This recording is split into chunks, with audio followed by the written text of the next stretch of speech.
It's so hard. I'm used to staring at you on the screen, and now I have to look at you in that at the same time. Welcome to this episode of Moose and Squirrel Quilters. I'm Terry Santra. I'm Penny D'Amicus. Today we're going to talk about an age-old question. Do you pre-wash your fabrics or not pre-wash your fabrics? Oh, goodness. The internet's about to go. Yeah, I don't know. We're about to lose half our followers. Yes. Maybe. I don't know. Are you team pre-wash or no pre-wash, or should we wait till the end? We'll get to that. We'll get to that. So we don't want to piss everybody off right from the get-go. It's right, exactly. Yeah, so it's a question I get almost every time I do a speaking engagement. Do you pre-wash your fabrics or don't you pre-wash your fabrics? And I don't know, there's no hard or fast rule. I give my standard answer. It depends, which is incredibly annoying to everyone. And extremely helpful. That's usually the look. I always get So that's the thing. Some people want a concrete answer to that question, and there really isn't one. So even though there's rabid fans on both sides of there are rabid fans, and if you learn how to quilt from somebody who is, well, let's say has their junior detective badge in Quilt Police, they're going to have an answer one way or another, and it's going to be very concrete. But the truth is, really, it lies somewhere in the middle. Yes, I agree.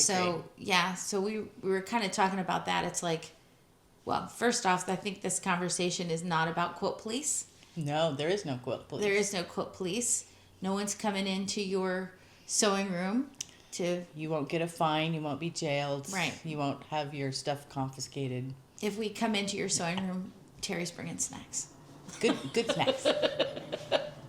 So she's been feeding me all week because I have to maintain my body mass for this cold. Yeah. It's like Alaskan in this town. It's 30 degrees today. It has warmed up quite a bit. We're almost to freezing. It's almost to freezing, yeah. It's been pretty chilly. It's positive numbers, not negative.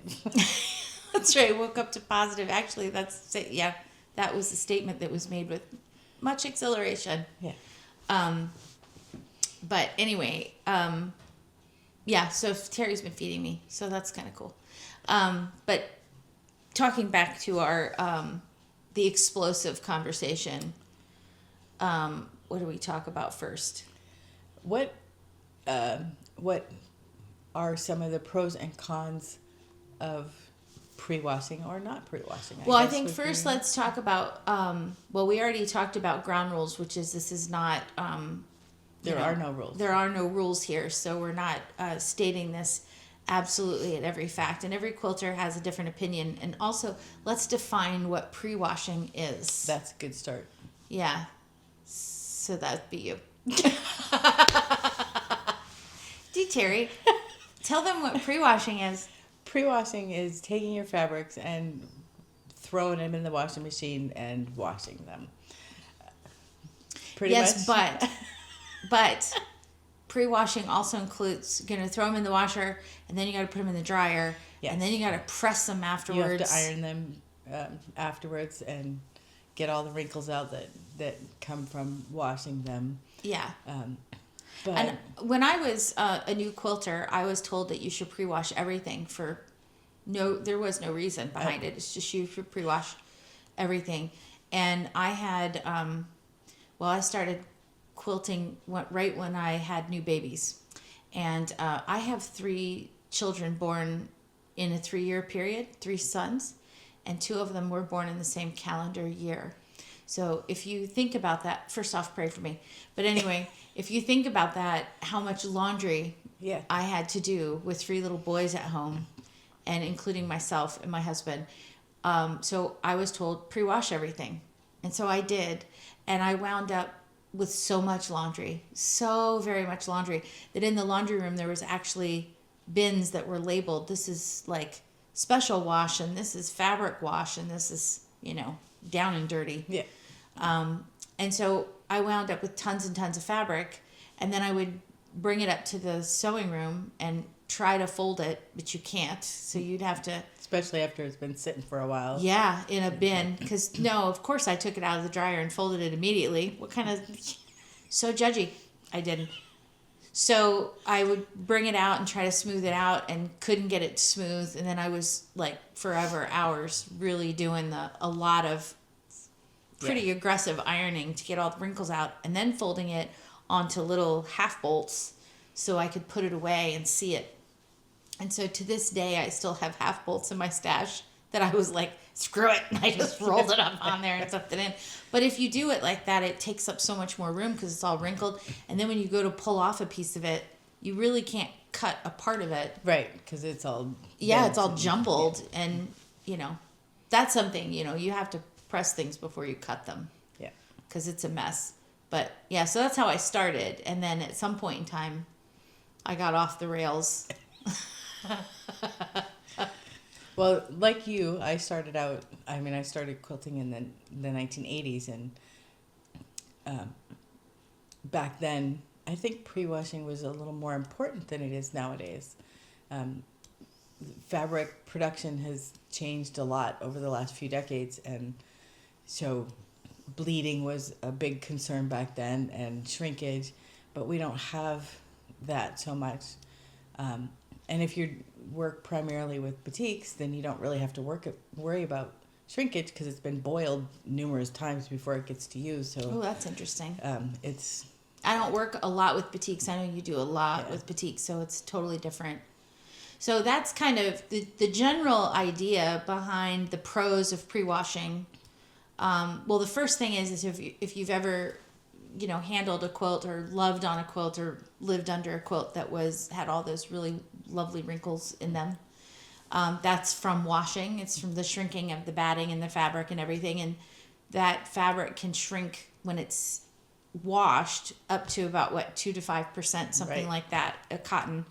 And so if you don't wash it, it shrinks obviously in the dryer a whole lot more. It'll still shrink, by the way, if you pre-wash your fabric back and front, because the batting is going to have a little bit of shrinking. Batting also shrinks, especially if you use cotton batting. Yeah. And it shrinks at a different rate than the fabric does, so then you get puckers and... You get interesting little texture in it anyway. So even if you pre-wash it, both the back and the front, and you put it together in a quilt, you're going to get a little bit of that wrinkle. But it is super pronounced when you don't pre-wash the fabric. So depending on the density of the quilting and everything, you can almost lose the quilting in it because the design gets covered by the shrinking fabric because the batting shrinks so much more than the fabric.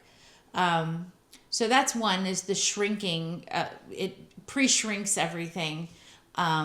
So that, and then what would be our second pro to washing?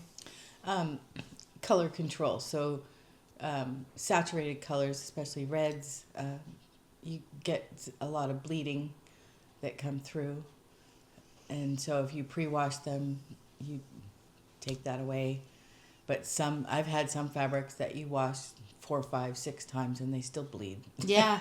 Oh, absolutely. I've had a couple customers that have said that. And if you read, a lot of times designers will get questions like on a forum and things on the internet and Facebook pages and stuff. And there's people that say, how do you manage that bleeding? Because I've washed my quilt hundreds of times with different products and things like that, and it still do it. And it just depends on the color fastness. And it's mostly, it used to be where if you use cheap fabric, it bled a lot more, and fabric you found in the quilt store was much better made and much more fast. There's different qualities to fabrics, and that'll be another episode for another day. Yeah, exactly. But that bleeding, it's not necessary. Just because you buy the fabric in the fabric store, in the quilt store, doesn't necessarily mean it's going to be that color fast. Yeah. It'll still, it really does depend. And anything, usually it's like a deep saturated reds. Those are the real culprits. Reds. And indigos. Deep purples. Yeah. So this quilt, we'll get into a little bit, but I did not pre-wash the fabrics for this because I was in a time crunch. And this was a sample that I used in my booth. So it's not something that I made for myself. But I had it here on the counter, and last week somebody spilled something on it, and I took a wet sponge, and tried to wipe it up, and I had some of the blue bleed onto the white. It's never been washed. I don't know what it's going to do when I throw it in the washing machine. Who knows? But Yeah. yeah, you can get little bits.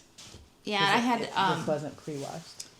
so I got out of pre-washing fabrics for a while, and I do a lot of work with scrap quilting, and so I made several books worth of sample quilts, and they would travel with me from show to show to show, and one day somebody washed them just so they would freshen up a little bit, and they bled all over the place. Yeah. So that's usually, one of the big reasons why people wash their fabric pretty heavily before they use it.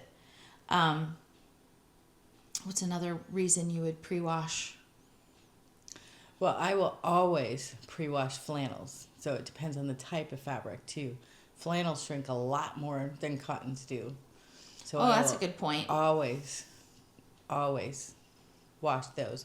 And also I have sensitivity to some chemicals, and fabrics come with a sizing on them, which is Like a heavy starch. a heavy starch on there, which some people like. So they won't pre-wash their fabrics because they like that little stiffness that it has when it's not washed.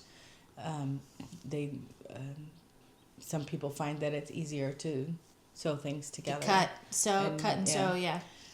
But I have chemical sensitivities sometimes, so I like to pre-wash fabrics. Yeah, so people Get with that out. allergies or skin sensitivities, people who are immunocompromised, people who are new babies sometimes. My mom did a lot of work with making hats for cancer patients, and so she used cotton knit a lot, which is totally different than quilting, but that comes with a sizing. So she used to pre-wash and dry all the cotton knit fabric before she made the hats, so that people who were going through chemo didn't have that extra chemical on their head and on their skin. So now that didn't really need to be ironed afterwards. So No, not with it. no, that was a little easy, but cotton is a whole different ballgame. Yeah. So what would be some of the reasons we wouldn't pre-wash? I think the biggest one for me is time. Time constraints. Constraints. I mean, the amount of time it takes to wash, dry, press, and prepare, refold. Yeah. And then sometimes, in some cases, restarch after so that you can get it kind of to that stiffness back. A little bit of stiffness, so it's easier to cut and manage, especially if you're dealing with any kind of bias. If you're going to cut something with a bunch of triangles, if things are a little loose, it's Also, I don't pre-wash precuts. That's just way too much work. Yeah. So one of the downsides of pre-washing is fraying. Yeah. So if you're very close to, you got a really tight cut at the fabric store, and you're very, very tight on your fabric requirements, that can, that fraying and getting everything kind of wonky could mean, several inches. Actually, I've seen it like 4 to 5 inches. Yeah. Kind of out of square on a very large piece of fabric. And so that can actually cause all kinds of problems. I do have a story about that. When filming, always turn your phone off before you start. I do it every time. An interesting story about... You better check yours. So I have a friend who was making one of the old turning 20 quilts. Oh, yeah.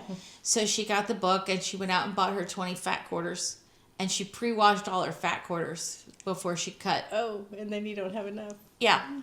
Every single one of them frayed, all the edges and everything, because they're not crimped or anything like that. They all frayed. And they're probably they're not straight of grain, so you get some biased stuff. That's it. So they got a little wonky and cattywampus, and she went to cut out all the fabric pieces for her turning 20 quilt, and she couldn't get it out, and she was so mad. And then she called the designer and complained to the designer about it. And I'm like, I don't think that was her fault. I think you should turn that back on yourself. Yeah. But yeah, so anything that's small, obviously you put it in the washer. We don't wash quilt tops that are not quilted. We don't wash precuts. Things just fray and get a little out of control. And so, yeah, you don't want to do that. And I think whether you pre-wash or not depends on what you're making as well. Absolutely.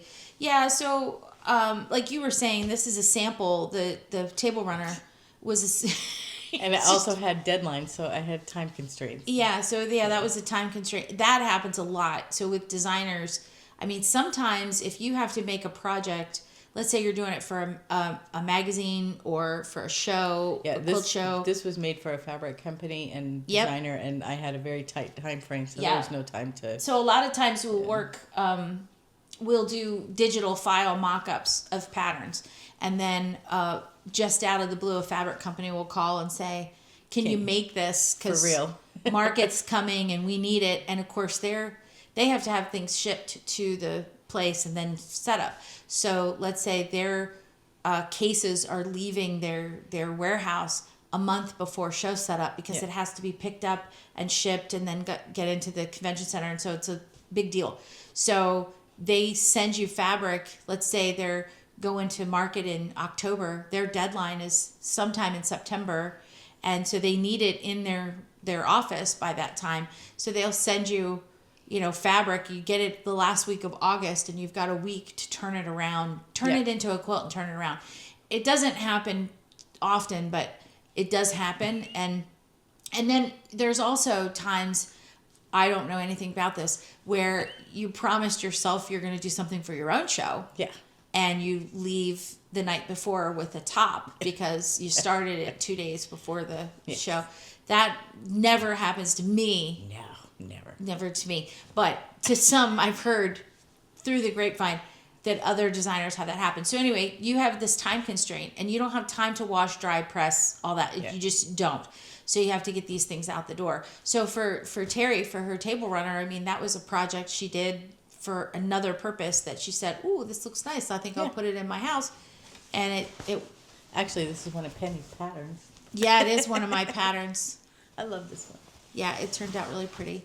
So yeah, that one's really cool. And that was done for a fabric line, for a designer for a fabric line. So they had a line come out and maybe ask some designer friends to do samples and so that they have enough to showcase in the booth. So it wasn't meant for that purpose. So wall hangings, art quilts, those things, they're very probably rarely, never going to be washed. Very rarely, or if ever washed. So I wouldn't worry about them. Yeah, if you're like baby quilts, bed quilts, those get washed. So all the time. And I'm thinking so sizing's probably one of the biggest reasons to get rid of for allergies and stuff and for babies and stuff. I can't think of now if we're gonna wash something and we haven't pre-washed our fabrics, we're gonna wash our quilt. Yeah, so I need to wash this table runner. It's been on my counter for a couple weeks now, and so I already know that there's some issues that are going to happen when I do wash it, and especially since it's such high contrast between the saturated colors and the white. Yeah. So I'm going to do what? There's different products I can use. There are. So there's an over-the-counter product pretty readily available called color catchers. There's a couple different companies that make them. I should have grabbed the box. Those I think, is it Tide or they're Clorox or one of those makes a color catcher. Comes in a little box. You can get it at the grocery store. They look like dryer sheets. Yeah. And you throw them in the washing machine, and I think if you read the instructions on the box, it'll tell you only need one. I've had people put 10 and 12 of them in the thing, depending on the size of the project you're working on. And what it does is when the quilt is saturated in water and those dyes start to leak out, then that now you have all this dye rolling around in the water, and so it sucks up the dye out of the water before it adheres itself to the fabric. And I have heard that people have used those and still had some bleeding. And still have bleeding. So it really depends. I use those anytime we get new clothes. I'll throw a color catcher in there. Oh, especially with jeans. Especially dark jeans. It goes in white, and when it comes out of the wash, that color catcher is the color of my jeans. Yeah. It's like it picks up so much dye. They do help. They help a lot. So if you're really unsure, you can always throw those in. And then they have some chemical products that you can use. One of them is called Retain, and it's we'll put it up on the we'll put a link on the screen. Yeah, and a link to it. It's spelled Retayne, and it helps to catch the dye. It sets the dye. Right. So it makes the dye more color fast. And so it actually sets it into the fabric, and it's supposed to keep it from coming out. So if you're really worried about a dye, whether you are pre-washing the dark fabric or putting it in with your quilt, you can do that, and it will help. And then there's synthropol, which is similar, another chemical that also will set the dyes. Yeah, one of them I think is more useful before it goes in the quilt, to put into the fabric before when you pre-wash. Retain is one of them is a pre-wash. We'll put it in the description. I'll do some research.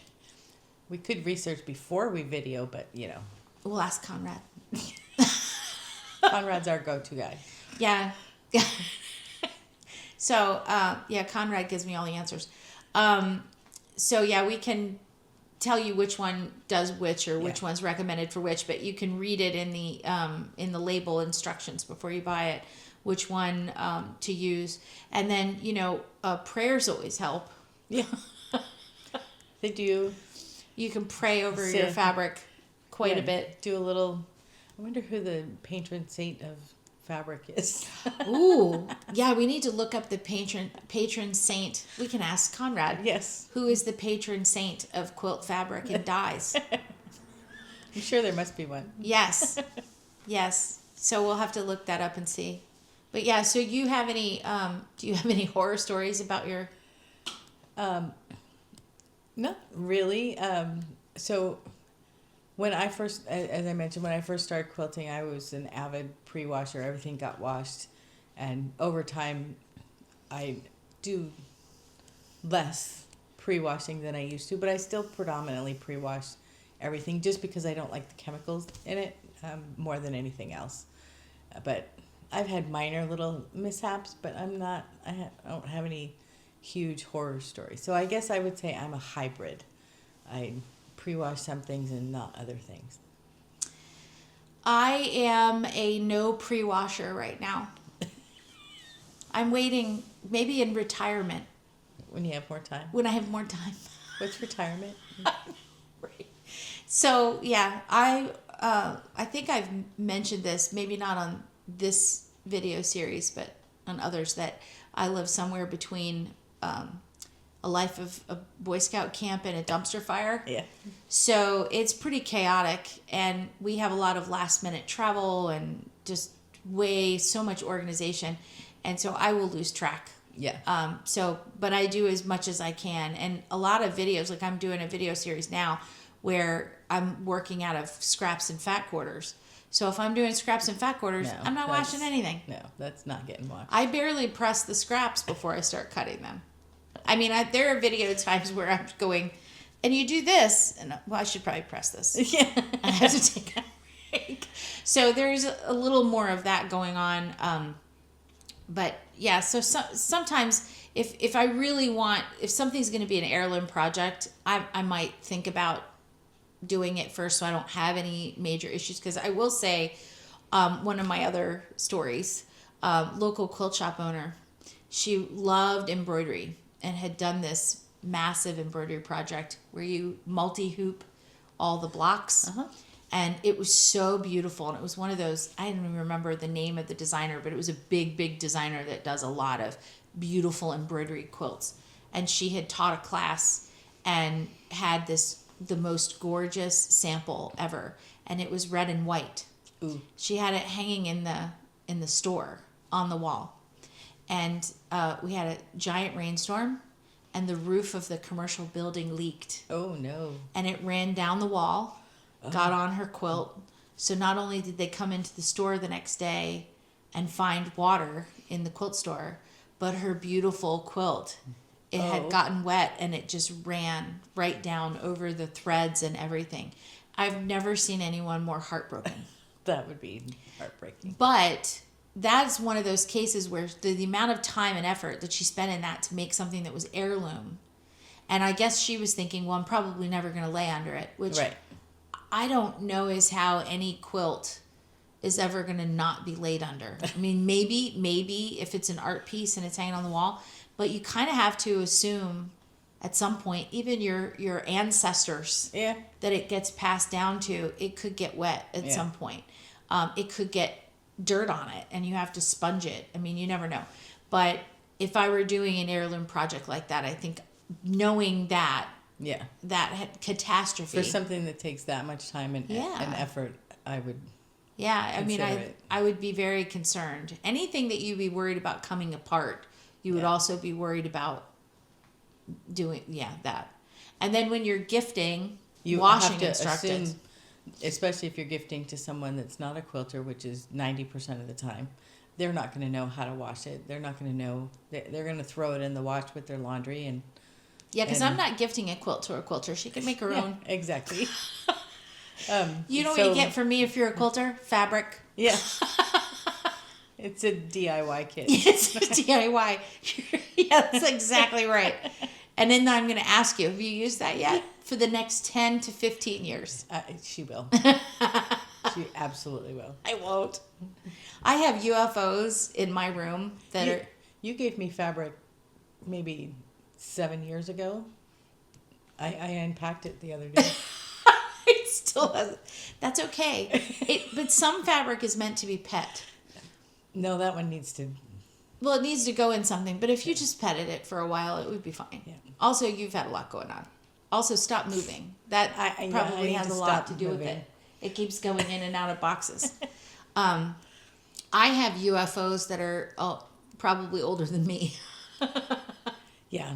I've determined that I have far too many UFOs, and so I have a goal to whittle down my UFO pile. Yeah. Because I've moved them across country numerous times now, and I'm not doing that. You know what's really sketchy about UFOs is, did we pre-wash that one? Well, then maybe. Who knows? Not. It's a mystery. It's a mystery whether it's been washed or not. Marinating in its little pouch. That's right. We might want to soak They're like those. Kangaroos. They just marinate in their little pouch until they get grown up enough, and That's right. then they come back out. I'm very curious to know whether you are team, you guys are team wash or no pre-wash. Yeah, let us know in the comments. Absolutely. Yeah, and also feel free to leave your own horror story. Oh yes. About pre-washing we or all not like pre-washing. to live vicariously through others. So How can I tell these stories to you if I don't hear about them? exactly. So I need to hear. I want to know your story. Tell me a good not wash story and tell me a good wash story. Like, tell me a story where you pre-washed everything And it came out fine. and yeah, or not. Yeah. Yeah, because, I want to pray with you. But yeah, tell me that. And yeah, I want to hear, and I also want to hear what kind of things you want us to chat about. Absolutely. Yeah, it could be, what could we chat about? We could chat about, let's see, long arming. That one's coming up. We're gonna have guests for that one. Ooh, yeah, and yeah, tell me if you want guests. Like, we'll see whether this topic is a good one for that. Beginners, maybe traveling and quilting. I'm looking forward to the travel one. We're gonna do a one with guests. We travel a lot as designers, and we have horror stories. Yeah, and good ones too. Yeah, I'm sure we have some good. But the horror stories are so much more fun. Yeah, they're interesting. Yeah, it's interesting about traveling. Because traveling with quilts is no easy feat. I remember the first time I traveled for a guild presentation with quilts. I had an overnight bag and a suitcase and 4 giant rolling suitcases to take through the airport. And the looks I got, it looked like I was moving and taking my furniture with me. Yes. So it's pretty crazy. So yeah, I'm that was a rough trip, but not because of just the logistics of getting things from one place to another, but most of the time traveling to see everybody is such a wonderful thing. Oh, it's so much fun. Yeah, speaking of travel, we have travel coming up in January of 2027. There will be a cruise. It's going to be fun. Yeah, it is going to be fun. So there's a quilting cruise with the Secret Squirrel Project. And I'm going to be teaching on the cruise. Terry's going to be assisting on the cruise. So Moose and Squirrel will be available. Yep. And we'll be hitting up some warm locations in the middle of January. So, yeah. It'll be a lot warmer than it is here right now. Guaranteed. She gets to travel with me in January next year rather than me coming up here in the frigid weather. So, but if you get a chance to visit New Hampshire in the winter, it's very pretty. So just be careful. Yeah. Inside places looking out the window, it's lovely. So anyway, if you like this conversation, please give it a thumbs up so that YouTube knows. And hit subscribe so you can be notified next episode.